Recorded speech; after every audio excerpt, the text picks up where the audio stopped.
This conference will now be recorded.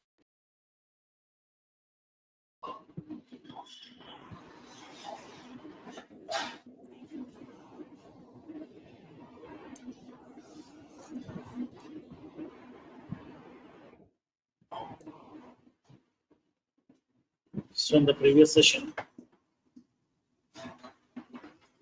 we have discussed about the trigger context variables, and by using those trigger context variables, how can we segregate the piece of code within the trigger? That means, how can we write the multiple events code within the single trigger itself by segregating the code to the various small units by using the trigger context variables we have discussed. And along with that, yesterday we have discussed about the trigger dot new context variable. What exactly the trigger dot new context variable, what it contains, yesterday we have discussed. Let's see the trigger dot bold. So what exactly the trigger dot bold, what it contains. So what is the benefit of this trigger dot bold context variable? How the data will be getting besides inside this knowledge practically discuss.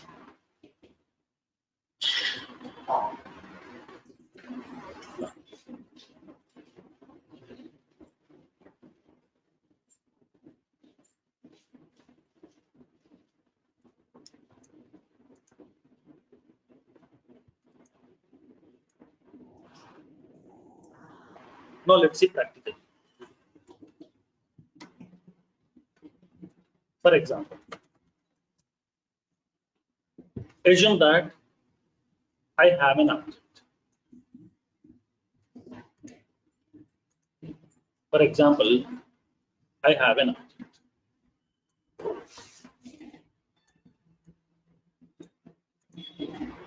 This is my account object, which is having some fields, like the account ID field, name field, rating field, industry, and the phone.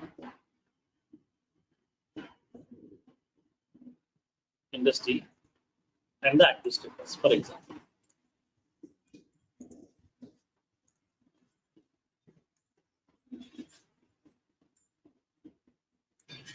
So these are the columns available inside my object.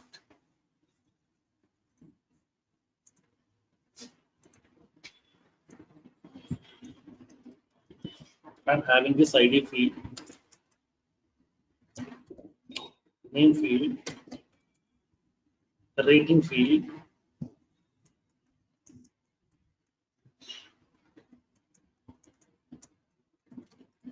and the industry and the active status. These are the columns are there inside my account.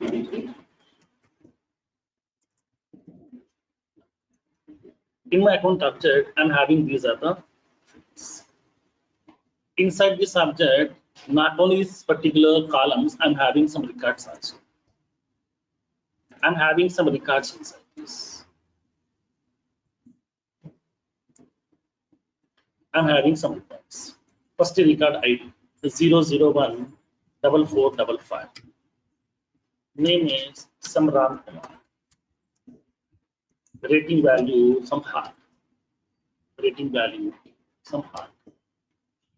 Industry something. Active status something.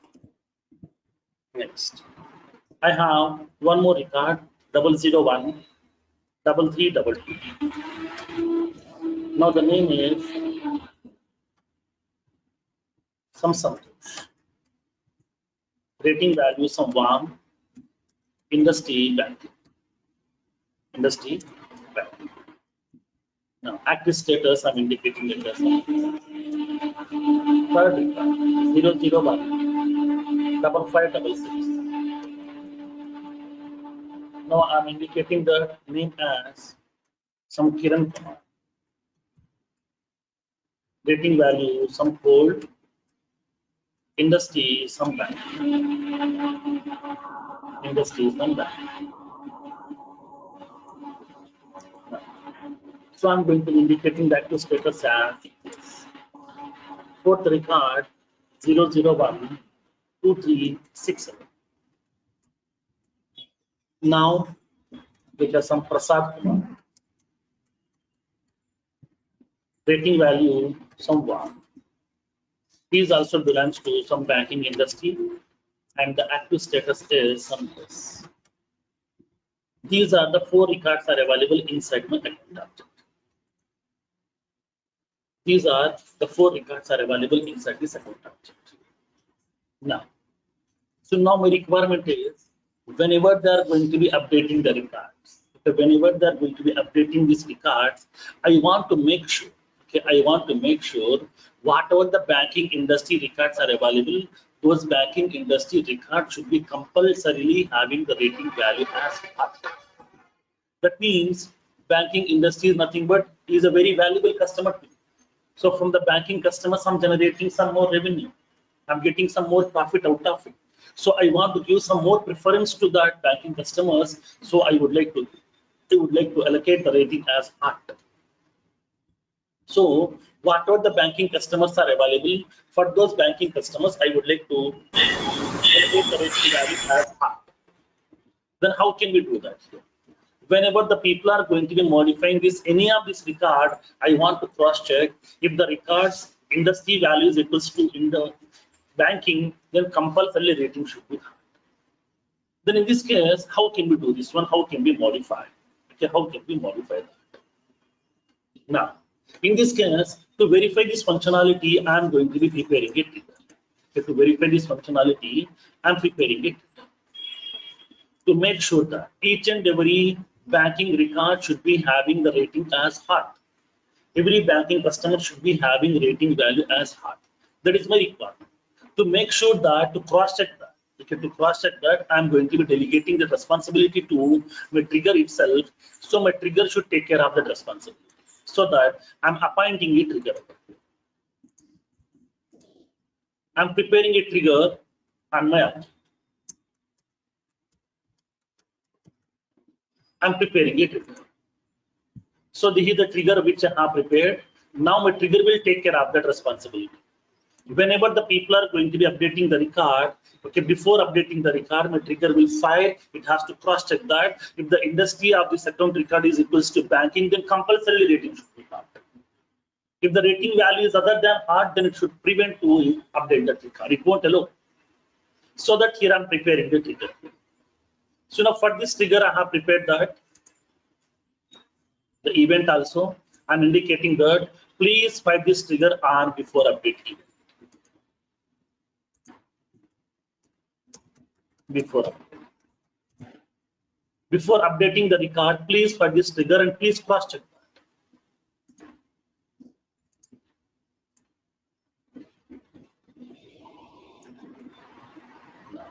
So now my trigger has been appointed on my account object, which has to be get filed on before update. So now whenever the trigger has been filed, what it has to do, it has to verify. If the industry is equals to banking, then rating should be hot. So for that one here, I'm going to be writing the business logic. To cross check that, I'm writing some business logic inside this. This is a business logic I'm preparing.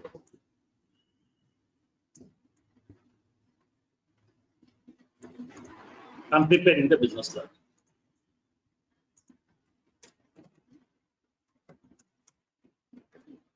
I'm preparing the business logic. So this is the business logic which we have prepared for this. For my trigger, I'm having the business logic is also available. So this is the object that we have, account object.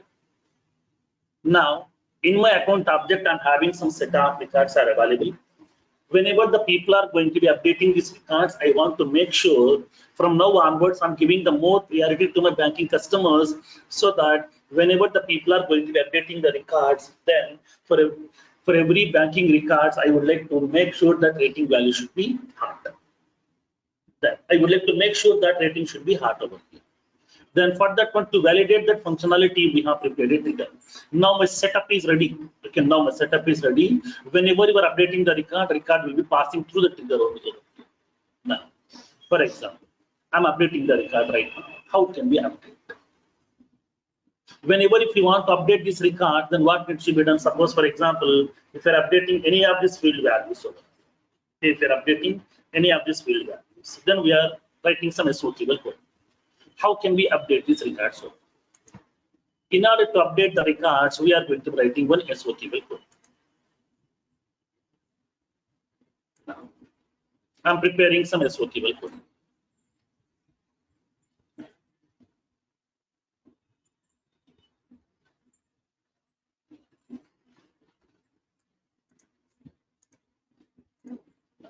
I'm performing the update operation.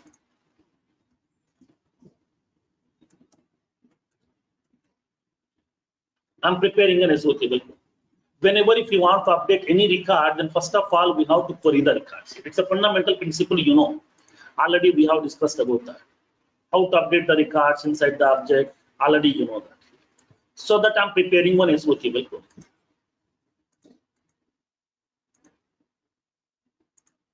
I'm preparing an SOTable query in order to fetch the data out.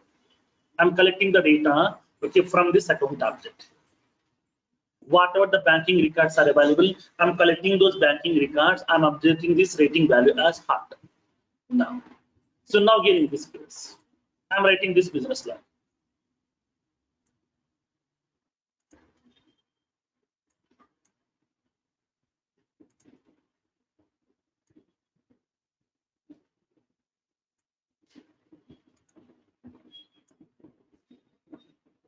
I'm writing the business logic.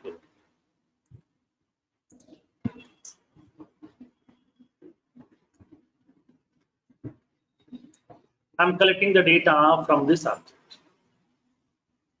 So with the help of an SOTable query, I'm preparing this data. What is the query that we have prepared? I have prepared a small query code to collect all the account records whose rating value is equals to other than hard and industry equals to bank. So I'm preparing this SOTable code. Like select the ID of the account, name of the account, rating, industry from account where industry equals to bank. I'm updating these records here so that here first of all we have to query the records. It's a fundamental principle that already you know. Whatever the records you would like to update, query those records first. Okay, query those records first, and then we need to assign that new values. Select the ID of that account record, name of the record, rating value, industry from account where industry equals to bank. So I'm collecting this account record. So now once a record has been getting collected, so what kind of records it will return? These are the three records are available here which are having this industry equals to bank. These are the three account records are available which are having this industry value bank. These are the three records. Now my query is going to return in these three records. My query will return these three records to me.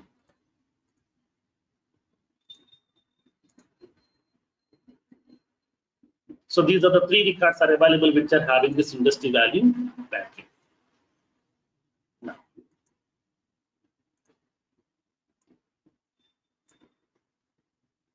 these are the records.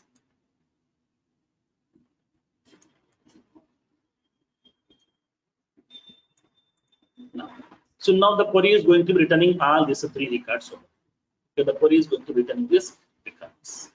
These are the three records are available which are having this industry value equals to banking. Now, so now here I'm indicating this one. It is going to be returning these three records. So now three records will be getting returned over. These are the three records. So now here in this case, what happened? This is the actual records available inside the object. Now what we are going to do, we are going to be assigning this value. So whatever the records are available for these records, we are going to be changing this rating value. We are changing this rating value to heart. So whatever the records we have collected, for these records, we are going to be assigning this new value. So assign the new value. I'm assigning the new value for these particular records.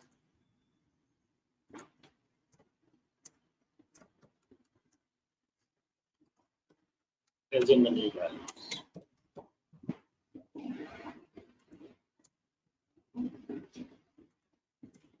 We are going to be assigning this new value. So for these records, we are going to be assigning this new values.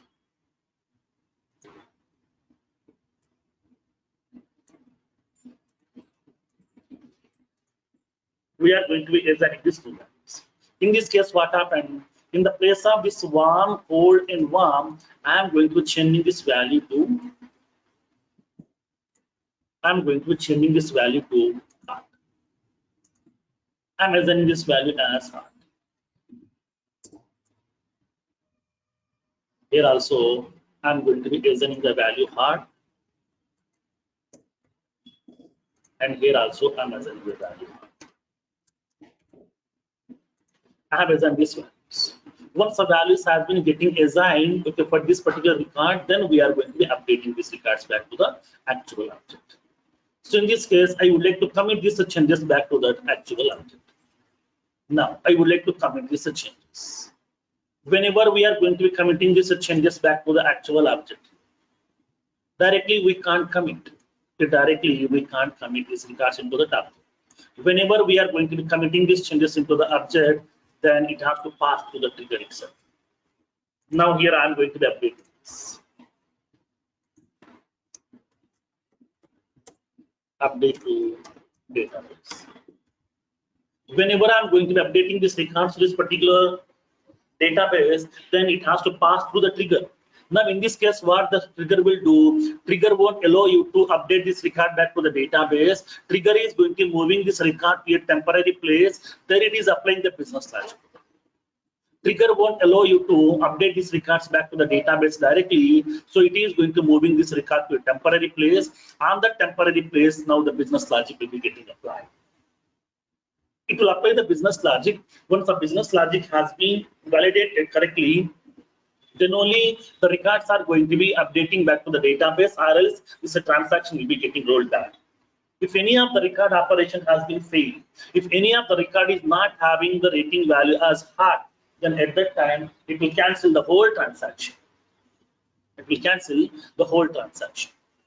In this case, what happened? Whenever I'm going to be updating this record, first of all, I'm querying the records from the database. I'm placing inside my collection. Now, this collection I'm iterating from starting to ending by using this enhanced for loop. And for each and every record, I'm going to be assigning the rating value as hot, and I'm committing these changes back to the database. In this case, what happened? Directly, it won't commit these changes back to the database. Now, before updating the record into the database, there is a trigger is available. The trigger will fire.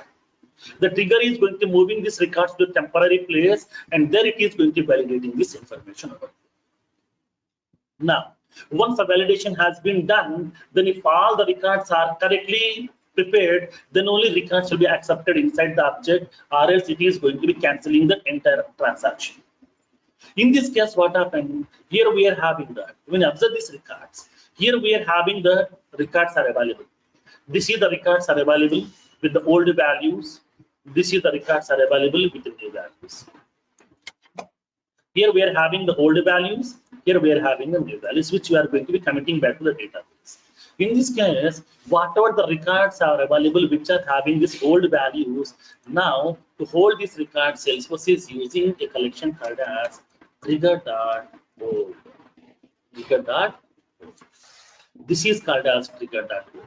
Trigger.old means what? Trigger.old is a collection which will be holding the records in the form of list collection which contains old values. That means this is the previous context record. These are the previous context record. These are the old values, okay, which we have modified as new like this. So in this case, now in this case, whatever the records are available Okay, what are the records are available with old values? Those old records are, that means this old value records, because this old context records or previous context records will be storing inside the trigger.board. Now, what are the new values are available, which we are going to be updating to the database? Now this is called as trigger.new. So now this is the new records are available. Here we are having the trigger.new, here we are having trigger.old. That means upon updating that, we are getting the older records and we are assigning some new values. That means we are changing and we are updating back to the database. So in this case, what happened, we are having the old values are available. Those will be storing inside the collection trigger.old, and we are having this trigger.new, which is having the new values. Now, so now tell me, can we store these records in the form of map collection? Is it possible? Yes, because if you want to store the records in the form of a map collection, what we need key and the value field. Key is what? ID. Do we have the IDs for these records? Yes. These are not new records. These are the old records which I'm updating right now. So we can able to store these collections inside this trigger.oldMap also. That means trigger.oldMap is nothing but a context variable which contains the previous context records in the form of a map collection, where record ID will be the key, the complete record will be the value. Like the similar way here also, inside this location also we are having the new values. In this new values, these records are having this ID. So at that time, we can able to store this inside the trigger.new-map. Nothing but trigger.new is nothing but storing in the form of list. New map is nothing but storing in the form of map collection. That's the difference. Now, here the records are having the IDs so that we can store these records inside that map collection also. So that ID will be the key and the whole record will be the value. This is the concept of trigger.old and the trigger.oldMap, trigger.new and the trigger.map. So in this case, what happens, whenever we are going to be updating the records, we are going to be using both the trigger.old, trigger.new, and we can able to compare both the records as well, so that we can able to identify whether the records have been modified or not. In this case, upon updating the records, we are using the help of both the trigger.old and the trigger.new. Trigger.oldMap also we can use, trigger.new-map also we can use. Yes, tell. Sir, in trigger.old, how many days the data is going to store? No, It till is the like transaction only. No. It is till the transaction only. Till the transaction only. Once the operation has been done, trigger.old. Because here that already told you, these are like as a magic tables in database. Magic tables are nothing but the virtual table, nothing but it's a temporary table which will be preparing by, it's a temporary table preparing by the trigger dynamically at time to hold the records till the operation is going to be getting performed. Once the operation has been done, transaction will be getting rolled back, automatically temporary tables will be getting released from the memory. Okay. So in such cases, suppose if on particular field, if there is any track field history, so these values are going to store over there, na? Yes. Because the track field history, we are not worrying. Track field history is there inside a separate object. But the account object, track field history will be storing in a separate object like as account history. Like when you go to that account object, you will be having a history object is available separately. Let me show you that. All the history of those fields information will be storing inside that history object. When you go to this objects, for the account object, you will be having account history. This is the account history object here.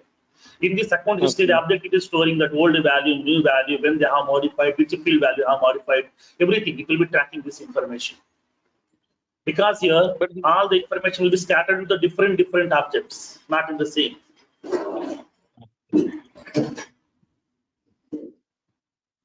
Okay, thank you. Sir, in which case we use old map and new map? Yeah, I will be giving that information to you. I will give the note point as well. Let me give the note point. Trigger.old. Trigger.old is the context variable which contains the previous context records. Previous context records in the form of list collection. in the form of distribution. The syntax is list of yes object data type trigger dot old. Next one. I will give you the note points as well. Trigger dot old map. What is the trigger dot old map? Trigger dot old map context variable contains the previous context records in the form of map collection. It will be holding the records in the form of the map collection.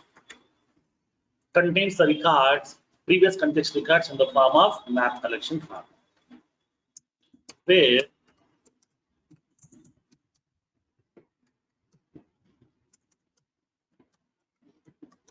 key will be the record ID and the value is nothing but the complete record. The complete record will be the value. Like the similar way, trigger dot new map. Trigger dot new map is a context variable which contains the current context records, nothing but the newly updated information. Newly agent information will be available in the form of map collection, where the key will be the record ID and the value will be the complete record. Now, the whole record will be storing inside that value space. These are the 4 context variables are available. Now let me come to the each and every point. Now, yesterday we have discussed about the trigger dot where in the insert operation. Today, I have tried that update operation. Here also we are having trigger dot new. That means what? Trigger dot new context variable will be available in both insert operation and update operation. During that insert operation and the update operation, we are having the trigger dot new context variable. Now, suppose for example, I'm deleting the records over here. Upon deleting the records, do we need to use any trigger dot new? No, because we are not assigning anything new. We are not updating anything new. Just we are deleting the existing record here. So at that time, trigger dot new will not be available in the delete operation. So trigger dot new will be available in insert operation and the update operation. It will not be available in the delete operation. Now, let me do the third one.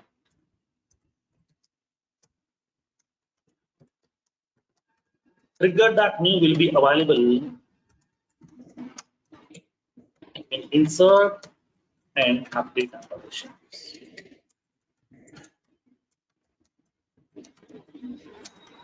It will not be available in the delete operation. Next, trigger dot old. When it is available here. So now trigger dot old is available inside this update operation. Delete operation, yes, because what we are deleting old records only. Whatever the existing records are available, those existing records I'm removing from that object over here. In this case, trigger dot old will be available in update operation and delete operation. In insert, there is no concept of old. Okay, we are inserting newly, we are inserting fresh. So there is no concept of old at that time. So that trigger dot old context variable will be available during the update operation and the delete operation. Trigger dot old context variable will be available in update and delete operations. It will not be available in the insert operation. Next, trigger dot old map. Now, wherever we have the old, we can use that old map also, because this is an update. Update means what? Existing records. So records are having ID. Delete, that means we are going to be removing the existing record. So already having IDs. So at that time also this will be available. Now, trigger dot old map will be available. Trigger dot old map will be available in update and delete operations, but it will not be available in the insert operation.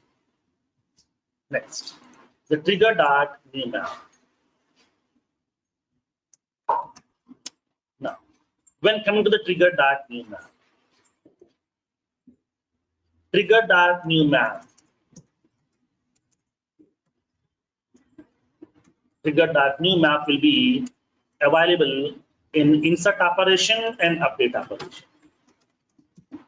Insert and update operation. But this will not be available in the delete operation. Because new map means which is having some new information. Now, here let me explain one small point over here. Yesterday we have discussed about the trigger.new. I'm inserting some new records over here.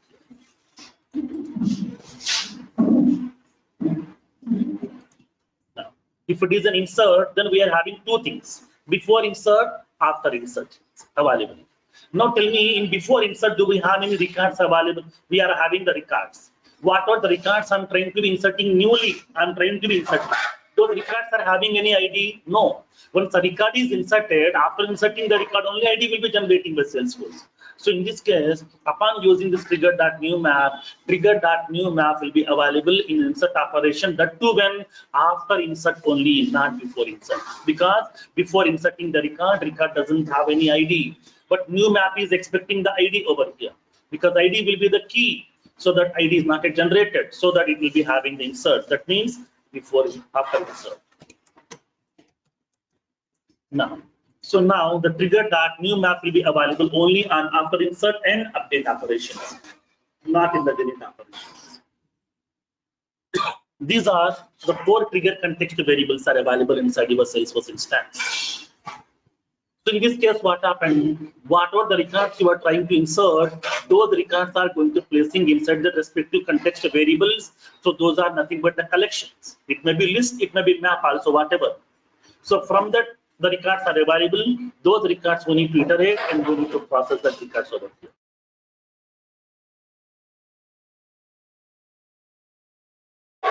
Now, so we need to perform the operations on those records by collecting it from the collections. So these are the various context variables are available inside your triggers. Like we're having trigger.isInsert, trigger.isUpdate, isDelete, isUndelete, isBefore, isAfter, isExecuting, size, operation type, and then we have trigger.old, trigger.new, trigger.oldMap, trigger.newMap. These are the context variables are available. Let me give you the syntaxes also over here for this one. How the syntax will be. Now it will be having the map collection, map of ID, comma, yes object data, trigger.oldMap. Like the similar, you will be having the trigger.newMap syntax also.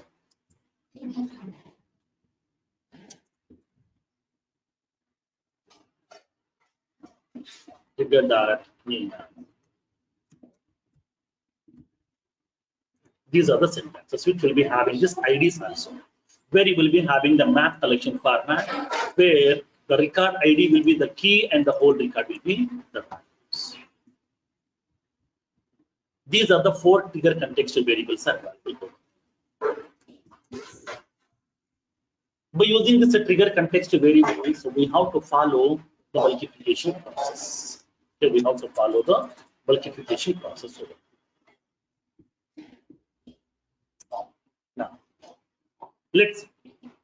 Now let's see what exactly the trigger bulkification process. So generally, what do you mean by trigger bulkification? Bulkification concept already you know. During that collections itself, we have discussed about the bulkification or bulkify process. So what exactly the trigger bulkification or bulkify trigger? It is also called as bulkify trigger. Now, what needs to be done? Now let me explain. For example, assume that I'm inserting some records inside my object. These are the 2 records are available. Okay, 2 records are available. Now, today I'm trying to be inserting these 2 records inside my object. In which object? Account object. But my requirement is whatever the records you are trying to insert, those records should have industry value and annual revenue value mandatory. Sorry, the phone number value mandatory. industry field value and the phone field value is mandatory. This is a business requirement. Now I'm inserting some records inside my object. How many? 2 records I'm inserting right now. These are the 2 records. Whenever I'm trying to be inserting the records inside my trigger, now inside my object, trigger will fire automatically. Trigger won't allow you to insert the records inside the object. First of all, these records are going to be moving into a temporary place. So now this temporary place is nothing but our collection. So these are the new records which I'm trying to insert. So these new records will be storing inside a context variable called as trigger.new. Because these are the new records, freshly I'm inserting these records inside my object. So these new records will be storing inside a context variable that is trigger.new context variable. In this trigger.new, these records will be getting placed. Now on each and every record, it has to apply the validations. I want to make sure whether these records are having the industry value and the phone values exist. I want to cross check that. Now tell me in this case, how many times my trigger will fire? Will it be firing the trigger for each and every record separately? Or will the trigger will be firing for all the records at a time? Now in this case, generally what will happen, trigger will fire for each and every record. But I don't want to fire the trigger for each and every record. Suppose you are having only 2 records. Sometimes if you are inserting some 1,000 records or 10,000 records, then 10,000 times do you want me to fire the trigger? No. I don't want to fire the trigger those many number of times. I want to fire the trigger only once. That means please fire the trigger only once and then don't fire for each and every record. Whenever I'm inserting the record, it may be single record also, bulk record also, whatever, fire the trigger only once. Collect all the records which you are trying to insert that will be placing inside the context variable, and then collect this record from the context variable, iterate this record by using enhancer for loop, and then apply the business logic on this each and every record one by one. So that here we can able to fire the trigger only once, okay, by maintaining this context variables. With the help of these context variables, we can able to fire the trigger only once. Trigger will fire, it will collect all the records from the context variable, and then we can able to iterate this collection from starting to ending by using enhancer for loop, apply the business logic on each and every record one by one. If all the records are processed successfully, validated successfully, then only record will be accepting into your object, or else if any of the record has been failed, the whole transaction will be getting rolled back. This is how I want to simplify. Because here I don't want to fire the trigger multiple times. If the trigger is firing multiple times, then it is going to be impacting on my application performance, because triggers are purely synchronous, nothing but executing within my organization, not outside. So till the completion of the trigger execution, you can't do any other operation inside your organization. So in this case, I don't want to fire the trigger multiple times. I want to fire the trigger only once by using trigger bulkification process. That means what? I want to prepare a bulkify trigger. Previously also, while doing the DML operation, I have discussed about the bulkification concept. Like, don't insert or don't update or don't delete the records one by one separately by using a separate DML statement. Collect all the records, place inside a collection. Once all the records are placed inside the collection, then perform the DML operation on collection of records. Like the similar way, collect all the records which you are trying to insert and then place inside the context variable, that means a collection, and then iterate the record and apply the business logic on each and every record one by one. If all the records are validated successfully, then allow the records to be accepting inside your object, or else just cancel the transaction. For that reason, always we have to implement the bulkified triggers. Then how can we do that? Now let me show you practically this case. How to prepare. Now, let me show you one small example. Firoz? Let me show you a small use case over here. Now, for example, let's take the same scenario.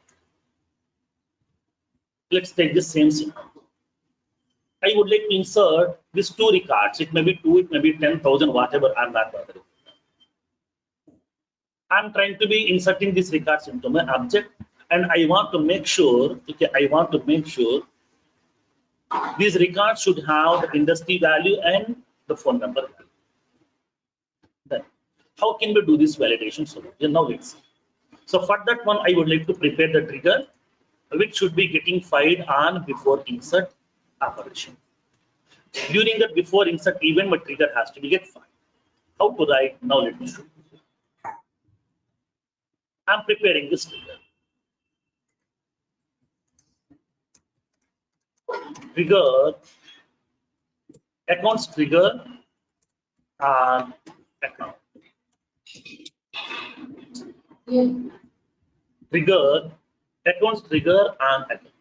When you want to find the trigger before inserting the record, whenever you are trying to be inserting the record before insertion, I would like to validate whether that record is having that phone field value and the industry field value. So I'm firing my trigger on before inserting. Now, so now inside this. Now maybe in future I would like to write some more code also for different event also. In this case, what needs to be done as a first step, prepare the trigger with the respective event, and then prepare the trigger context. If the trigger context means what, here I am going to be writing related to this before event, I am going to be writing some code. So how do we know whether the trigger has been fired because of before insert or not? I'm using trigger dot is before and trigger dot is insert. That means if the trigger has been fired because of before insert operation or not, then this is the piece of code I would like to execute. So first of all, as a step one, prepare the trigger with the respective event, and then related to the event, prepare a code block. Okay, as a step two, prepare the code block related to the event. So now this is the block in which I'm writing some statements which will be getting executed, which will be performed, okay, when the trigger has been fired on before insert event. Because that already told you, don't create the multiple triggers for each and every event on a single object, create only one trigger. So at that time, multiple events code we can write within the single trigger aggregating to the various code blocks. So this is the condition. I'm verifying that. If the trigger has been fired because of before insert event or not, yes, then please execute this piece of code. Now, here in this case, I would like to do that. What I want to do, now these are the records I'm trying to insert. What I want to do, I want to collect these records, I want to validate. Then what are the records you are trying to be inserting newly? These records are going to placing where these are placing inside a context variable called as trigger.new. Trigger.new is what? It's a list context, list collection. List of what? Account. Why account? Trigger is an account object. So that it will be holding list of account records. These are the account records. So in this case, what are the records you are trying to be inserting newly? Those records are going to be placing by the Salesforce inside a context variable called as trigger.new context variable. So trigger.new context variable will be available, okay, in this place because this is the before insert event. So now it will be having the trigger.new. So the newly inserting records will be placing inside the trigger.new. Trigger.new is what? A list collection. List of what? Account. Why account? Because these are the account records. LSTV accounts. Okay. So what are the records you are trying to insert newly? Those records are going to placing inside that trigger.new context variable, which is a list collection list of account. Now, once the records are available, then we can able to iterate that record from starting to ending by using enhanced for loop, and we can able to process that. Now, as a step 3, here this is the process we have to follow to implement the multiplication. That means don't perform, don't validate each and every record separately. So now make them inside the collection, and then all the records are available inside the collection. Then iterate the collection from starting to ending. Each and every account record, ACC from LST accounts. Here we can do the validation. Write the validations. Write the validations. In this case, what happened? These are the 3 steps. First of all, we have to follow. First step: prepare the trigger with the respective event. Second one: prepare the respective context variable. Nothing but code block. Inside that, write that respective business logic. That means in the before insert event, you will be having nothing but insertion. During that insertion, we are having trigger.new. Whatever the records you are trying to insert newly, those will be placing inside that trigger.new context variable, which is the listed collection. Collect those records, place inside the collection. Now this collection I'm iterating inside the file. Now here we can able to optimize. Instead of using this collection separately, directly we can able to place in this particular location also. Okay, directly we can able to use this inside this location also, so that we can able to avoid this statement as well. So that means what? My trigger has been fired. Now how many times? Only once. But trigger has been fired only once, and then this trigger is collecting each and every record available inside the collection. It is validated. Now, not only firing the trigger for each and every record separately, it is going to be collecting all the records. Suppose if you want to fire each and every record separately, then here we can specify trigger.new of 0, nothing but only first record, because it's the listed collection. In this case, you can able to use of 0. Trigger.new of 0 means what? Only the first record inside that. Or else you can use get method also, get of 0. Because this is the listed collection. In the listed collection, whatever the methods are available, now to get that record, we are using get method. So we can use trigger.new.get of 0. So which will be collecting the first record, and then that record we can able to validate like that.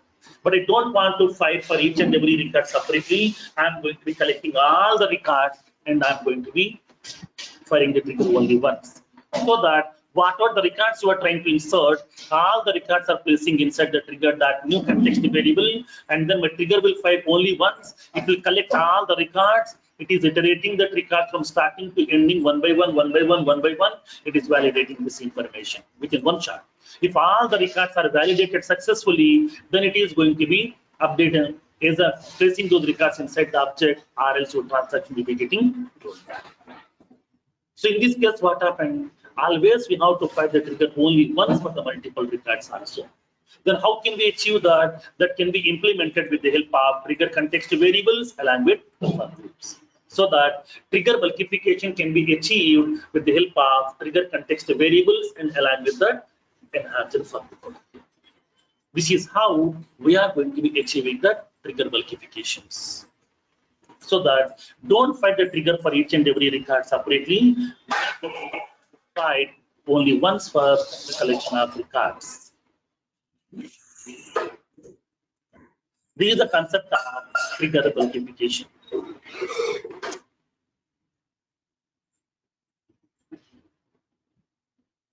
Now, the next one is how to create the triggers inside your Salesforce instance. How many ways are available to create the triggers basically. Upon creating the triggers, we are going to be using this 3 ways. So we are going to be using 3 ways. Now Salesforce provides 3 ways.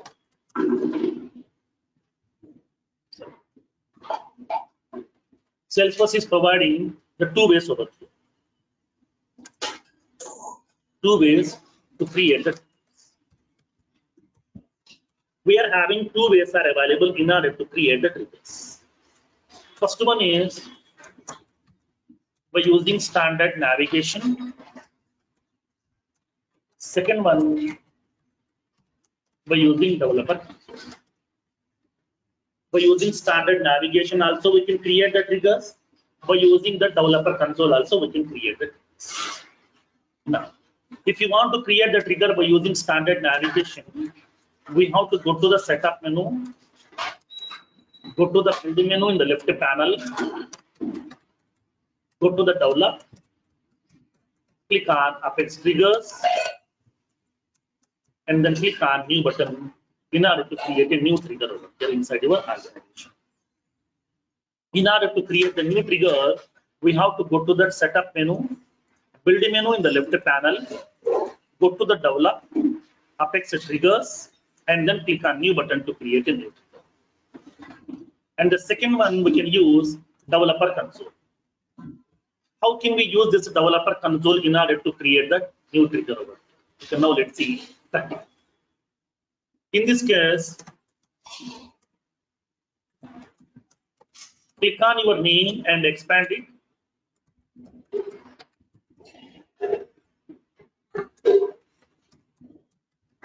Click on developer console link. Click on file menu,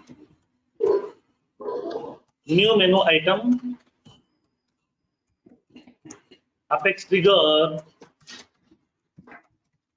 in developer console.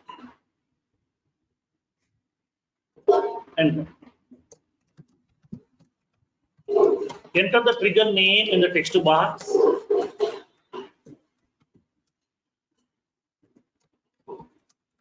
Select the object name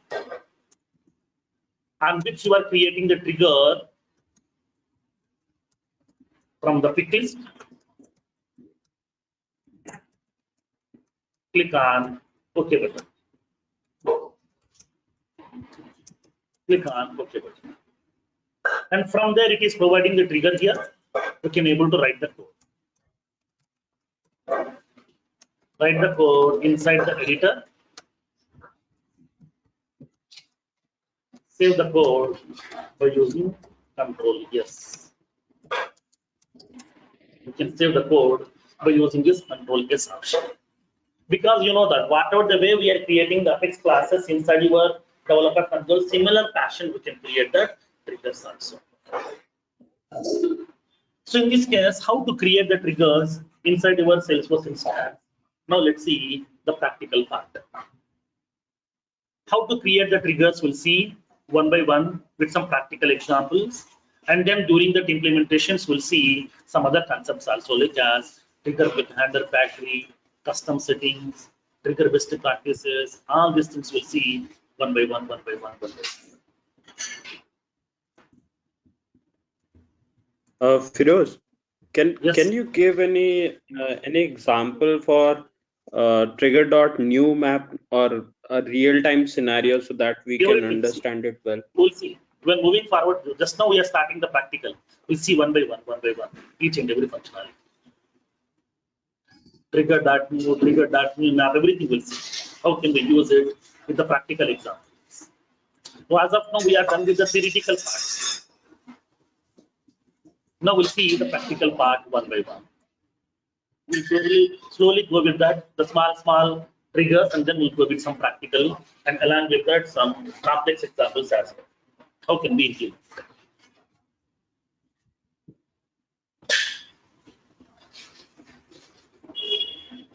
No.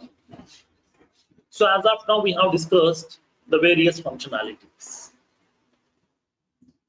Like we have discussed difference between the workflow and the trigger, difference between the workflow, process builder, and the trigger we have discussed.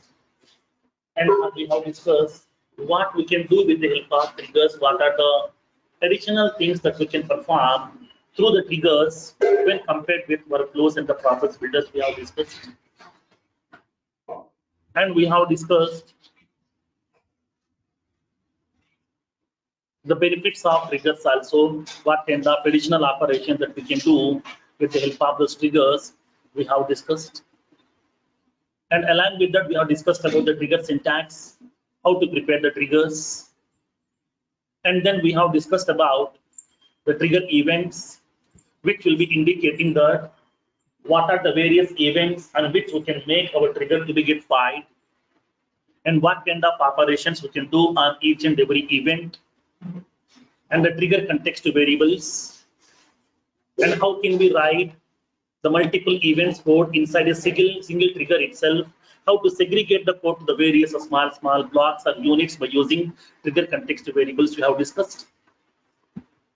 And we have discussed about the trigger bulkifications as well, how to bulkify the trigger. Instead of firing the trigger for each and every record separately, how can we make the trigger to be fired only once for a collection of records, and the various ways to create the triggers also.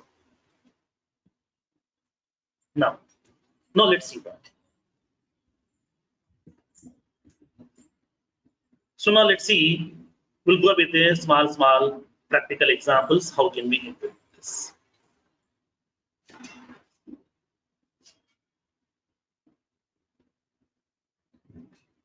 Let's take a small use case.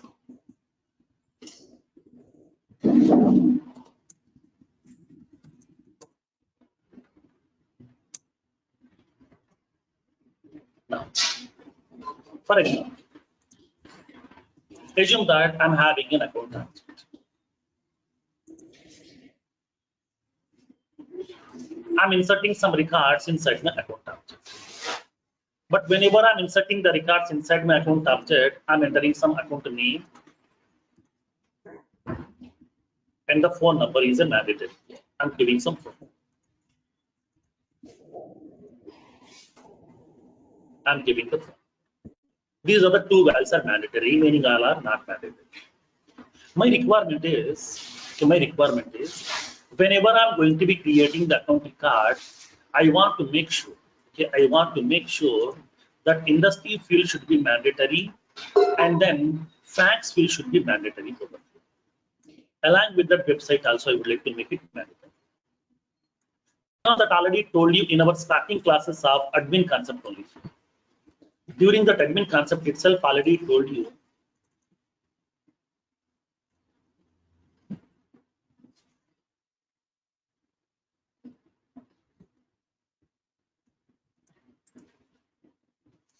during the fields and their properties, already I have told you here a small information.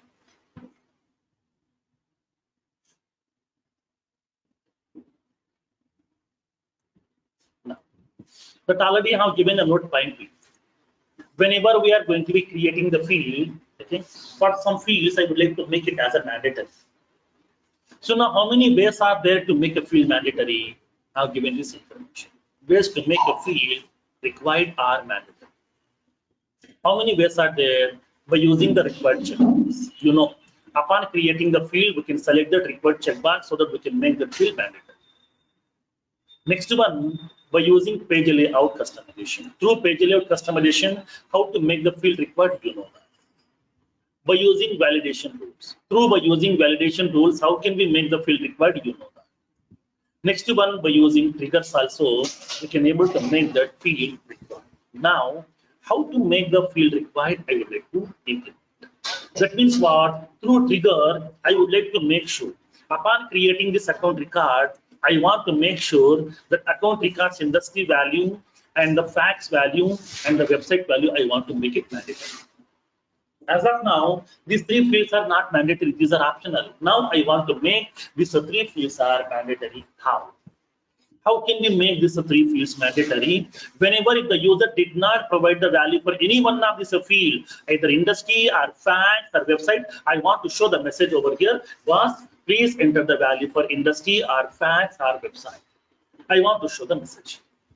That means what? I would like to validate this information. Okay, I would like to validate this information. Whenever I'm trying to be creating a new account record, then compulsorily every account record should be having the industry field value, facts field value, and website field value. I would like to make these three fields mandatory. How to do that with the help of triggers? Now let's see practically in this case. Now, so let me take that small use case. Create a trigger an account object to make sure account industry, facts, and website fields are required. Whenever I'm going to be inserting the records, I would like to make sure account record industry value, facts value, and the website field value should be mandatory. Compulsorily, these three fields should be having the values. Then how can we make these three fields should be mandatory through triggers? Now let's see practically in this case. Now, so now tell me in this case, what is your analysis? Now tell me on what object I would like to create the trigger and on what event my trigger has to be get fired. Object name is account. Okay. And event name is before insert. Is it before insert or after insert? Before. Before, because validation should be always done on before insert and before update, not after. so that we have to verify the before insert. Okay, I would like to do that before update also, because in the same place, nothing but same code we have to use. I will show you that both the things. I want to find the trigger to be get fired on before insert as well as before update also. In both the cases, I would like to validate, because every record should have industry value, fax value, and website value as mandatory. Now let me show you how to create the trigger. Now let me show you practically. Let me go to the developer console, create a trigger. Go to the file menu, new menu item. Previously we have used Apex class. Now I'm using Apex trigger. Click on Apex trigger. Specify the trigger name. Specify the trigger name. That means with which name you are going to be creating the trigger. I'm indicating account trigger. I'm giving the name as account trigger. Now this is the name I'm giving for my trigger. You can give any name, whatever you want. But better, as a best practice, please start your trigger name with your object.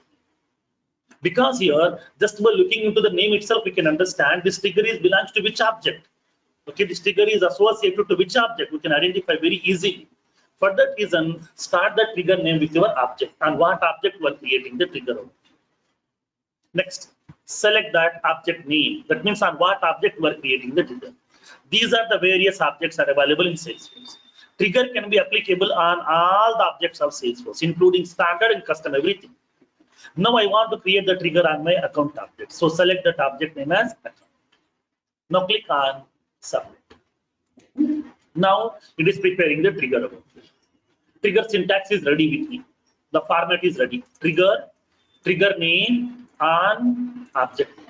By default, it is giving the before insert event. If you want to add anything, then you can able to add. If you want to remove this one, then you can remove it.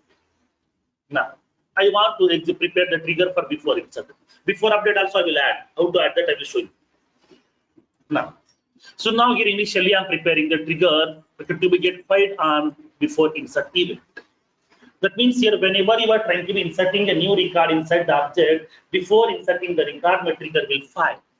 What this trigger will do? Now the trigger has to validate that in that account records, do we have the industry value, fax value, and the website values available? If the three values are available, then only record should be acceptable, or else record should not be acceptable. So in this case, now this is my trigger. As a step one, we have prepared the trigger with that respective events. Now as a step two, what we need to do, we need to prepare the trigger context. If trigger dot is before and trigger dot is insert. If trigger dot is before and trigger dot is insert. That means what? When coming to my trigger, whenever the trigger has been fired on before insert event, please execute this piece of code. Please execute this block of code. Now, in this case, I am preparing the code block here. As a step two, compulsorily we have to follow these standards upon writing the trigger. In the entry point of it, definitely they will ask you to write the trigger code to you by giving a small scenario. They will give you the paper and pen. So they are expecting mainly standards. What are the logic that you are written that may be correct or wrong? They won't bother about that because they won't execute that code on the spot. Just they will observe the logic standards which you are following upon writing the code. So standards are very, very important. Mainly they are observing your events and then trigger context. And then what are the context variables you are using? These three things mainly they will concentrate. Remaining logic, they won't take care about that. Now, so in this case, first of all, as a step two, we have to specify that the trigger context. Based on that context only, we can able to execute this. Now, in the before insert. That means what? I'm inserting some records. Whenever I'm trying to be inserting the records inside my object, before inserting the records, what are the records I'm trying to insert, those records are placing where in trigger dot new context variable. So inside the trigger dot new context variable, records are available. Trigger dot. What is this trigger dot new? Trigger dot new is a list collection which contains current context records. So I am going to be iterating this. What records are available? Account records are available. Why account record? The trigger is on account object. Now, so we are collecting each and every account record. Okay, each and every account record SCC from the collection. See, now this entire part is same, no change at all. Okay, like as a normal functionality only. But just we are writing this code inside the trigger, which will be firing on before insert event. That's it. The remaining business logic is same, no change.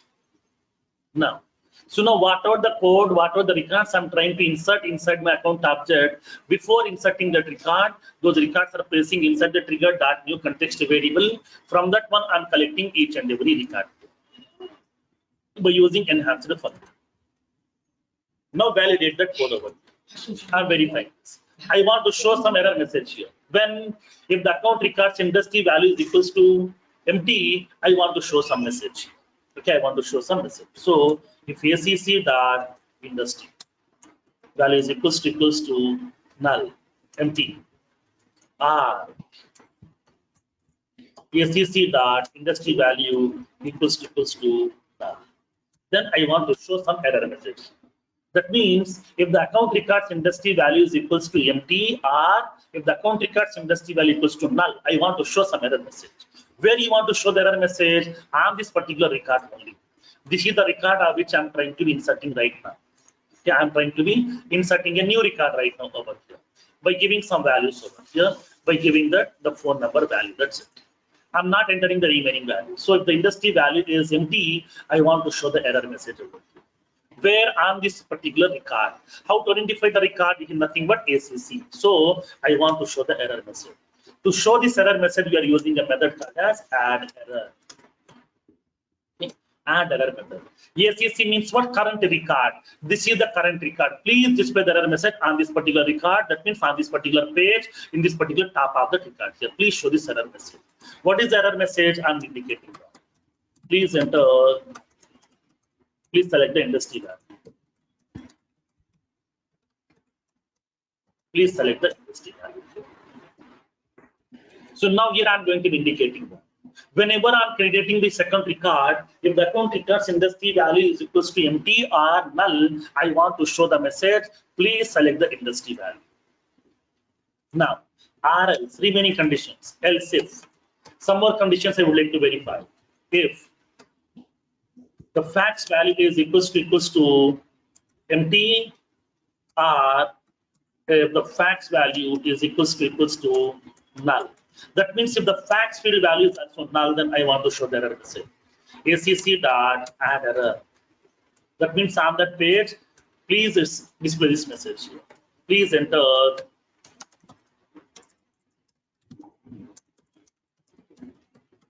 the facts number.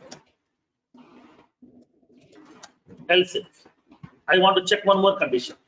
ACC dot website is equals to null, or ACC dot website is equals to empty. Then I want to show the error message. ACC dot add error. I want to show the message. Please enter the customer website. Now that's it. Over. That means what? Before inserting the record, these are the validations I would like to do. Now this business logic we are going to be writing inside my trigger. This is the business logic part. In this business logic part, we are going to be applying the business logic. So what are the records you are trying to be inserting newly? Those records are going to be collecting by the trigger. It is placing inside a context variable called as trigger.new.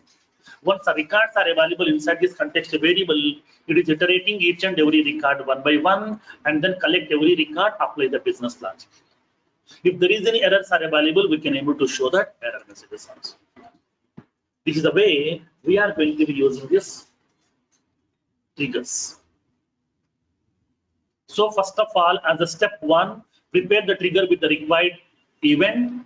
As a step 2, write the trigger context. And then as a step 3, implement the bulkification of the trigger. This is the trigger bulkification process. So my trigger, this for loop will be iterating for all the records which you are trying to insert. Not only for one record, it is firing for all the records. Now, so now in this case, upon inserting the records, it may be one record or two records, whatever you are trying to insert. So it will be collecting those records, placing inside the trigger context variable. From there, I'm iterating the record one by one, and I'm going to be verifying this each and every field value. If there is any mistakes, then I'm going to be stopping the records insertion and cancelling the transaction by showing this error message. Now it will display this error message over. Now, so let me test this one. Now I'm trying to be inserting the record. Now here I have entered the account record name, trigger, account test. I have given some phone number over, rating value, but I haven't entered any industry value, no fax, no website. Simply click on save button. Once you click on save, my trigger has been filed. It is indicating this message over here. Please select the industry value. It is showing this error message. But in this case, you can raise a question. Sir, I don't want to show this error message on the top of the page. I want to show this at this field level, at the industry field. How can we do that? Do we have any possibility? Why? Because if it is indicating like select the industry name, then where is this industry field? How can we find out? The customer may be searching for that field. At that time here, it will be very difficult. So in this case, how can we identify that?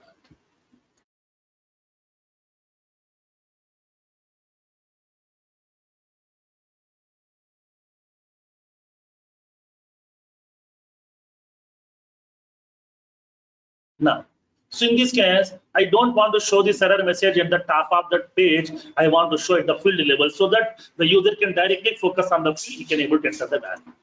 How can we do that? For that one, upon displaying this error message, here right now I'm going to be displaying this error message at the record level. Nothing but ACC dot. That means this is the current record. In this record level, I'm displaying this error message. But now I don't want to display this at the record level. I want to show the field level here. In this ACC record, what is that field level you want to show? Industry dot add error. That means in this particular record, okay, at this industry field level, please show this error message over. Like the similar ACC dot fax dot ACC dot website dot, we can able to show this error message. So don't show this error message at the page level, display the error message at the field level. So we can able to show this error message exactly at the field. Now let's try to indicate. Now click on save button. Now it is indicating this error message. Please select the industry value. Instead of showing this error message at the page level, it is showing this error message at the field level. For example, I'm selecting the industry as some finance. I'm saving this one. But one more field is expecting the values over here. Now it is indicating this error message. Please enter the fax number. I have entered some fax number value over here. But I haven't entered any website here. Now click on save button. It is expecting the value for that website value here. Please enter the customer website. I'm indicating one website. Now click on save button. Now your record will be getting accepted. This is how we are going to preparing the triggers to validate that information.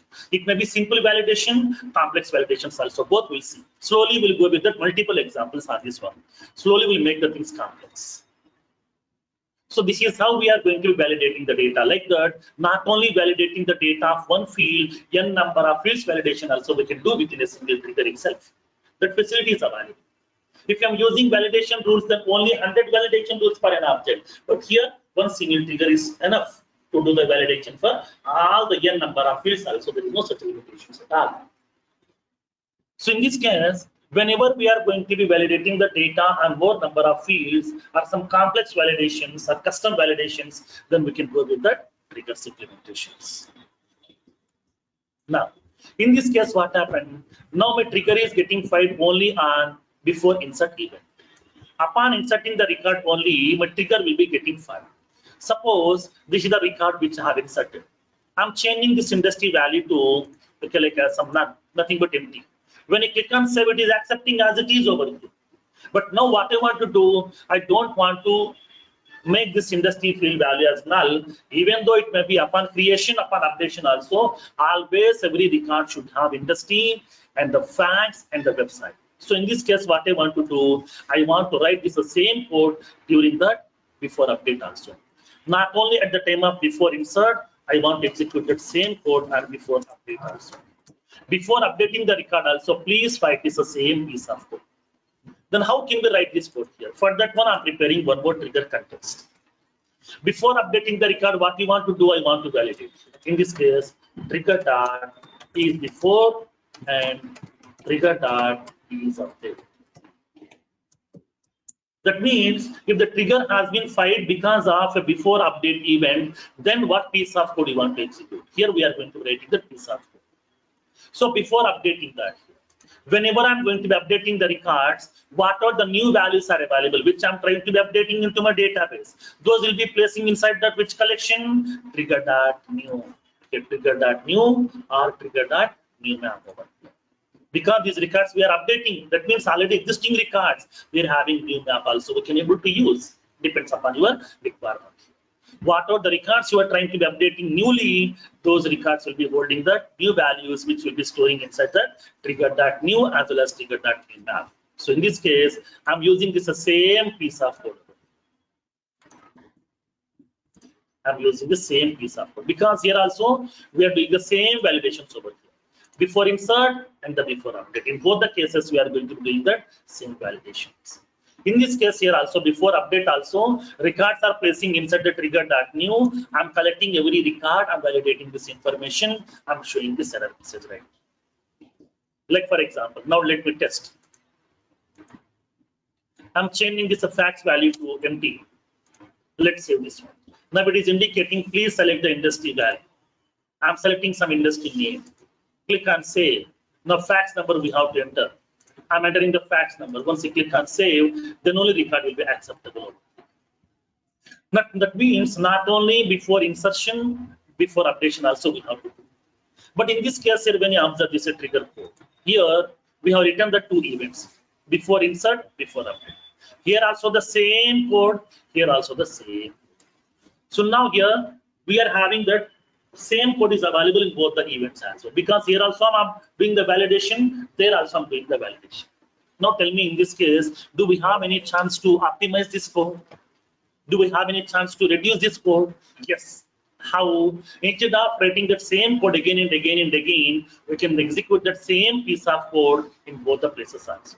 Either it may be before insert or before update also. For that one, I would like to write these conditions.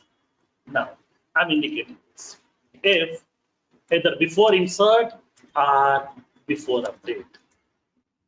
Okay, either it may be trigger may be fired on before insert or before update. In both the cases, I want to execute same piece of code so that we can eliminate this piece of code. So that I can able to eliminate this piece of code.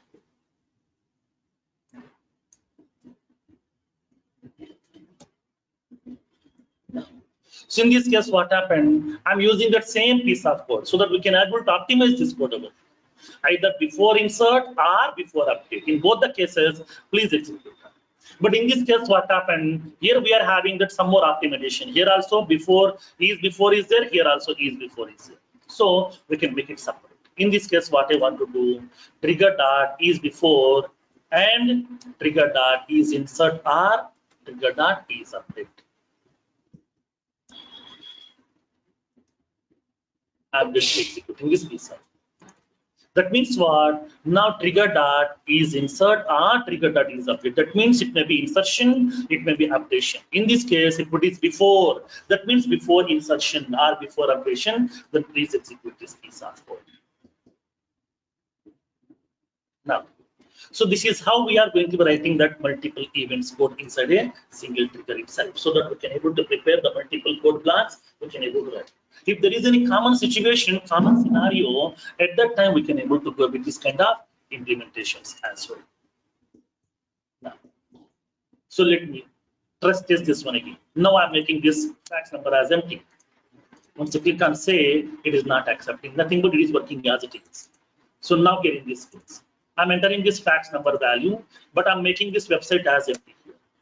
Once you click on save, still it is not accepting my record. It is validating that. So it is indicating the message, please enter the customer's website. I'm indicating some customer website value. Then only my record will be getting accepted. It may be insertion, it may be updation also. We can able to find that same piece of code, depends upon our business requirement inside this. This is how we are going to be writing the trigger implementations. Excuse me, Firoz. Yes. Yeah, what the context variable that you are taking trigger.new, is it fixed or we can take any other name also? No, that will be the same we have to use because these are the standard context variables. We can't use any other names. Okay. Thank you. And the two, these Hello. trigger context variables can be accessible only within the trigger. Within the trigger only, we can able to access this trigger context variables, not from your Apex classes and not from the another places. Within the trigger implementation only, these context variables will work.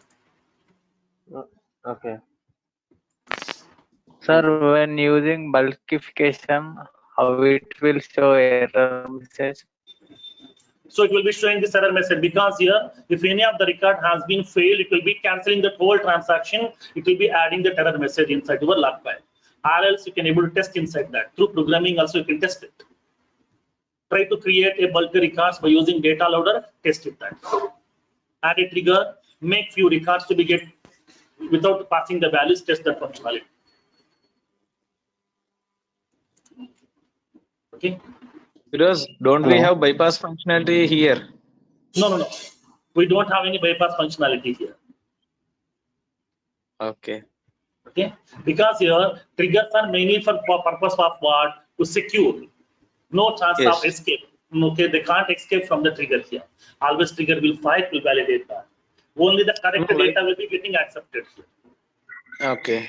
So inside the trigger, if we are going to call any of this list collection or that, in that if we use the database class model. So in such cases, what will it? Whenever we are going to be updating the records, at that time we can use. If we are doing the updation manually inside the trigger, then we can use that. There is a bypass Okay. concept. At that time, we have to send those failed record through email notification to the people. Okay? Okay. But during the validations, we can't. There is no chance of bypass. Okay. Hello, Yes. sir. I want to see the all error message in a single shot. Sorry. In tickets concept, I want to see the all error message in a single shot. Now, at What that we- time, here I have used that else if condition. Don't use that else if condition. If you are using that simply if condition, it will be displaying all the error messages at one shot. Okay. Okay. In this case, let's see. For example, if I am going to validating this, I'm opening this record. I'm removing this fax value and the website value. Now click on save. Now we can see both the error messages at one place. Hit it right. So generally here, if I'm showing all this error message at one place, then customer will thought of, oh, these many number of fields are there, still we need to enter the value. So as a best practice, slowly we have to capture the customer to our side. For that one, we are going to be adding this kind of else if conditions. Okay, he will thought of only one field is there mandatory. So he will enter that. When you click on save button, another field. After entering the data, another field. Like just slowly we need to capture the customer to our side. This is one of the business strategy. For that one, we are going to be adding this kind of else if condition. Thank you.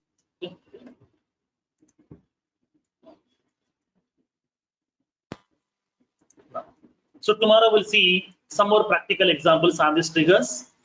We'll see some more validations, relationship validations, and then deduplication processes. Everything we'll see one by one in tomorrow's session. Okay. Tomorrow onwards, you're purely entering into the practicals of triggers.